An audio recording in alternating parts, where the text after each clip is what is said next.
بسم اللہ الرحمن الرحیم۔ یہ آسٹریلین طوطے نا بس پالنا کوئی آسان کام نہیں ہے، بس ہم نے پال لیے ہیں، مطلب کہ ان کی خدمت کرنی پڑتی ہے اور ان کی خدمت بہت ضروری ہے۔ اب میں سوچ رہا ہوں کہ ان کو میں کہیں بڑے پنجرے میں شفٹ کروں، تو بندہ مجھے ایسا مل جائے نا جس کے پاس کوئی بڑا پنجرا ہو، بڑا کیج، تو میں اسے مطلب کہ کچھ گفٹ کر دوں۔ یہ نا آسٹریلین طوطے ہمارے ہاں یہ جو پاس ہی کالونی ہے، ای ایم ای کالونی ہے، ایک بہت بڑا کیج ہے، وہ بیسکلی آسٹریلین طوطوں کے لیے بنا تھا۔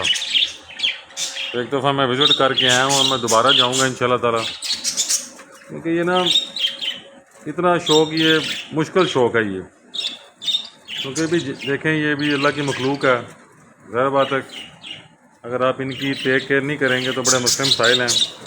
دیکھیں میں نے یہ ابلے ہوئے چاول ڈالے ہیں ان کو، آپ ہی دیکھیں اس میں نے چاول ڈالے ہیں، مونگی کی دال تھی اور گندم تھی، ان کو میں نے گرم کر کے پگھلایا، پکایا، پھر ان کو میں نے ڈالا ہے، ابھی ٹھنڈے ہیں اس وقت۔ اس کے بعد آپ یہ دیکھیں کہ اس کے اندر یہ آپ کو کنگنی نظر آ رہی، دیکھیں یہ بھی مکس کنگنی ہے، اور سامنے آپ کو جو وائٹ نظر آ رہا ہے یہ بیسیکلی نمک ہے بیسیکلی۔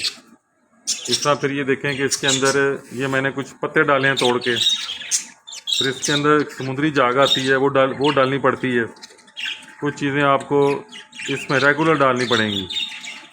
پھر ان کی صفائی کا بڑا مسئلہ ہوتا ہے کہ ان کو آپ نے ریگولر صاف کرنا ہے، پنجرے کو، پنجرہ صاف ہونا چاہیے۔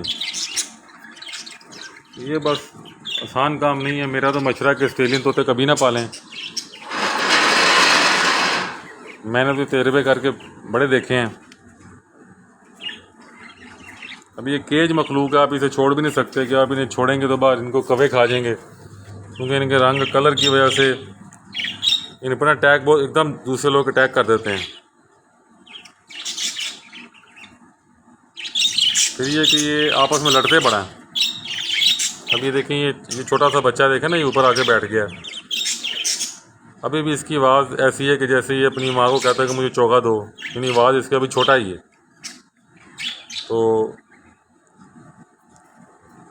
جب ایک جوڑا جب آپ ایک پنجرے میں رکھتے ہیں تو بچہ باہر آتے ہیں، بچے جب باہر نکلتے ہیں تو وہ ادھر نا اٹیک کر رہا ہے اس کے اوپر، وہ بچے پہ اٹیک کر رہا ہے، دوسرے اس کو برداشت نہیں کرتے۔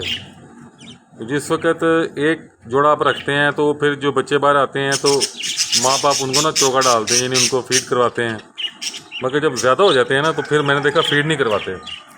اس لیے آپ نے اکثر دیکھا ہوگا جو لوگ کاروباری ہیں وہ ایک جوڑے کو ایک پنجرے میں رکھتے ہیں۔ تو میں سجیسٹ نہیں کروں گا کہ آپ لوگ ان کو پالیں۔ میں بھی کوئی بڑا کیج ڈھونڈ رہا ہوں، اگر کوئی بندہ مجھے مل جائے جس کو بڑا کیج ہو تو میں ان کو ایک گفٹ کر دوں اس کے اندر سے نا۔ بہرحال جب بھی آپ ان کو پالیں، ان کو آپ ابلی ہوئی گندم، اس کے بعد آپ نے ان کو مونگی کی دال ابلی ہوئی اور چاول، اس کے بعد کنگنی مکس ہونی چاہیے، وائٹ کنگنی، لال کنگنی، ایک اور کنگنی آتی ہے، پھر باجرہ، پھر اس طرح ڈفرینٹ قسم کے نا چیزیں مکس کر کے وہ ملتی ہیں۔ وہ 700-800 روپے میں نا تقریباً 1000 روپے کے اندر آپ کو تقریباً 1.5-2 مہینے کی خوراک مل جاتی ہے، وہ آپ کو مکس کر دیں گے۔